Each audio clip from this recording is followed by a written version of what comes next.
चिपळूणमध्ये दूषित पाण्यामुळे नागरिक आक्रमक झालेले आहेत। पावसाचा फायदा घेत लोटे एमआयडीसीतील रासायनिक कंपन्यांनी दूषित पाणी थेट नदीपात्रात सोडल्याने संतप्त झालेल्या शेकडो ग्रामस्थांनी आज चिपळूण इथल्या महाराष्ट्र प्रदूषण नियंत्रण मंडळाच्या कार्यालयावर ठिय्या आंदोलन केलंय।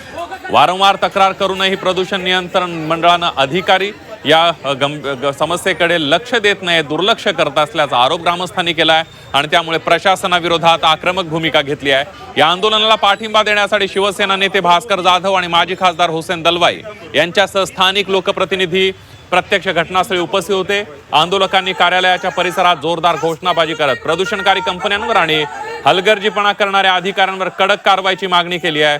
प्रशासनाने त्वरित पावलं उचलली नाहीत तर आंदोलन अधिक तीव्र करण्याचा इशारा यावेळेला देण्यात आलेला आहे। 15 वर्षे मोर्चाला बहुसंख्येने मोठ्या याच्यामध्ये आपण सहकार्य केलं। त्यापैकी तुमचं म्हणणं आहे की 2 कंपन्यांवर कारवाई झाली।